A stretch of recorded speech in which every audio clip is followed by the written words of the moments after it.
जय हिंद। आपका इस वीडियो में स्वागत है। और आज हम लोग एक ऐसे रोबोट के बारे में चर्चा करने वाले हैं जो आम रोबोट की तरह नहीं बल्कि इंसान की तरह काम कर सकता है, लिख सकता है, पढ़ सकता है, एग्ज़ाम दे सकता है।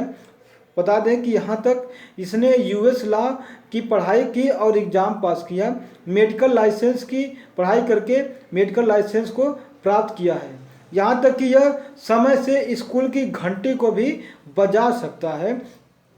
तो साथियों, यह जो है एक बहुत ही महत्वपूर्ण और आने वाले दिनों में रोबोटिक्स दुनिया में हलचल मचाने वाला यह शोध और यह आया हुआ है। और इसे लगभग नवंबर में ही लॉन्च किया गया था। लगभग 2 महीने में यह इतनी ज़्यादा ख्याति प्राप्त कर ली है कि इसे लोगों के जुबान पर यह चमक रहा है। साथियों, इसी के बारे में आज हम लोग पूरी रिसर्च आपके साथ साझा करने वाले हैं।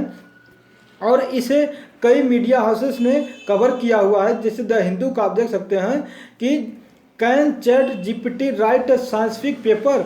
मतलब कि यह ऊपर की बात हो रही है कि क्या जो चैट जीपीटी नामक रोबोट है, टूल्स है, वह साइंटिफिक रिसर्च पेपर भी सॉल्व कर सकता है। और इसके बारे में हम आपसे पूरी जानकारी इसे साझा करने वाले हैं, क्योंकि इस बात को लेकर के जो है ना, कई जो पत्रकार हैं वे चिंता में पड़ गए हैं कि अगर यह पत्रकारिता करने लगेगा, यही सारी जानकारी जुटाने लगेगा, तो फिर हमारा क्या काम होगा, हम क्या करेंगे।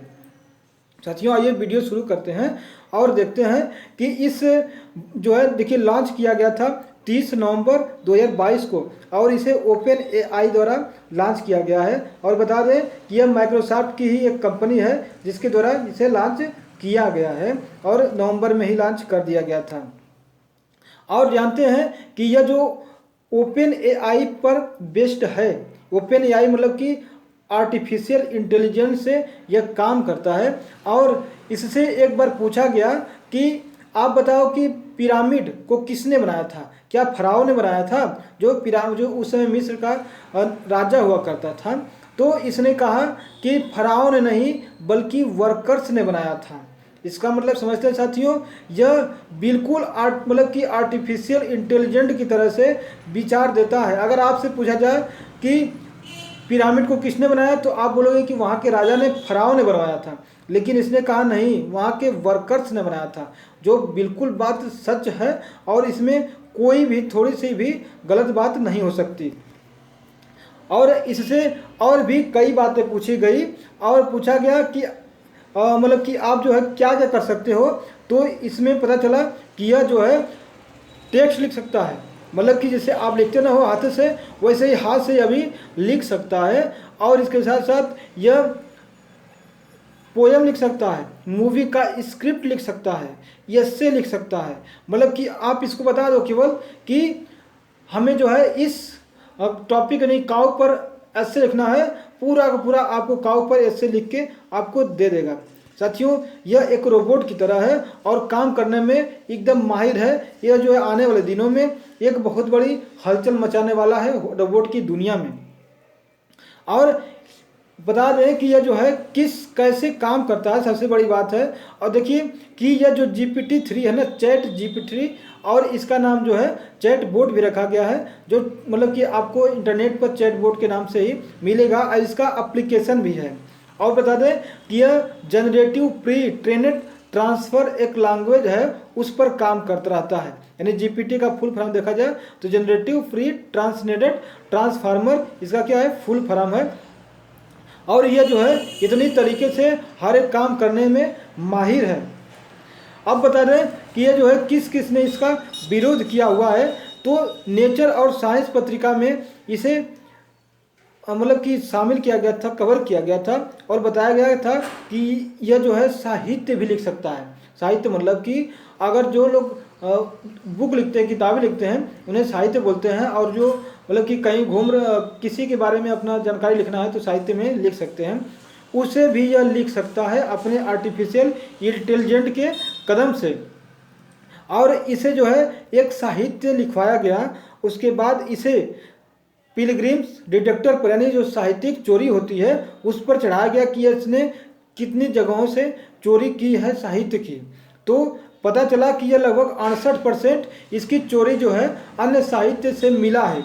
मतलब कि अभी भी जो लगभग 32% है वह बिल्कुल सही है और साइंटिफिक तरीके से बिल्कुल अपने तरीके से उसे प्रोसेस किया हुआ है। और आप देख सकते हैं कि इस तरीके से कई मीडिया हाउसेस में कई दिनों से इसकी चर्चा चल रही है और यह साइंटिफिक लिटरेचर भी लिख सकता है। यहाँ तक कि इसे जो है इससे खुद एक बार पूछा गया इससे कि क्या आप वर्जिनल रिसर्च कर सकते हैं, तो इसने कहा नहीं, मैं वर्जिनल रिसर्च यानी जो एकदम रियल रिसर्च होता है वह हम नहीं कर सकते, उसको करने के लिए हमें बनाया ही नहीं गया है। और साथियों आने वाले दिनों में इसका भी हो सकता है कि हमें मिल जाए और हम इसका मतलब कि प्रयोग कर सकते हैं। और यह रियल और कई मीडिया चैनलों ने और जो भी इसके जर्नलिस्ट हैं, पत्रकार हैं, उन्होंने कहा कि यह रियल है और सीरियस भी है। अगर यह हमारे समाज में ज़्यादा समय तक रहा तो हमारे लिए बहुत ज़्यादा घातक होगा, विशेष करके जर्नलिस्टों के लिए। तो इस तरह से कई मीडिया चैनलों में इसे शामिल करके इसे ज़्यादा मतलब तवज्जो दी जा रही है, क्योंकि यह आने वाले दिनों में बहुत बड़ी हलचल मचाने वाला है। साथियों आप बताइएगा कि क्या यह जो आर्टिफिशियल इंटेलिजेंस जो चैट बोट है, हाँ एक बात और साथियों, यह कैसे आप इसका यूज कर सकते हैं। तो यूज करने के लिए आप जो है ओपन एआई पर जाएंगे, यानी वेबसाइट पर जाएंगे और आपको इंस्टॉल करना होगा ओपन एआई नाम से चैट बोट। आप देख सकते हैं यहाँ पे यह इसी का ऐसा ही है। यहाँ पे जा करके आप लॉगिन करोगे, देखिए welcome to chat bot your open AI account. आप जा करके इसको इंस्टॉल करना पड़ेगा प्ले स्टोर से। तो आपको आगे मिलेगा लॉगिन करने के लिए, साइन इन करने के लिए।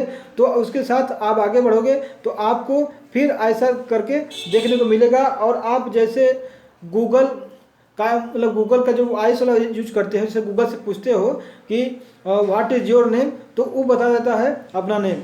उसी तरह अलेक्सा भी होता है, ठीक उसी तरह है, लेकिन उनसे ज़्यादा पावरफुल यह चैट बोट आने वाले दिनों में होने वाला है। और इसको लेकर के बहुत से लोगों ने अपनी मतलब अच्छी बातें भी कही हैं, समर्थन भी किया है, और बहुत से लोगों ने इसका विरोध भी किया है।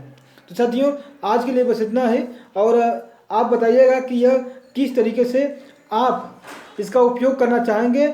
और सबसे बड़ी बात कि अगर आपसे यह मिल जाए आपसे, तो आप इससे कौन सा क्वेश्चन पूछेंगे, कमेंट बॉक्स में ज़रूर लिखिएगा। और वीडियो अच्छा लगा तो लाइक कर दीजिएगा और चैनल को सब्सक्राइब करके बेल आइकन ज़रूर दबाइएगा। और आज के लिए बस इतना ही, मिलेंगे अगले वीडियो में। जय हिंद।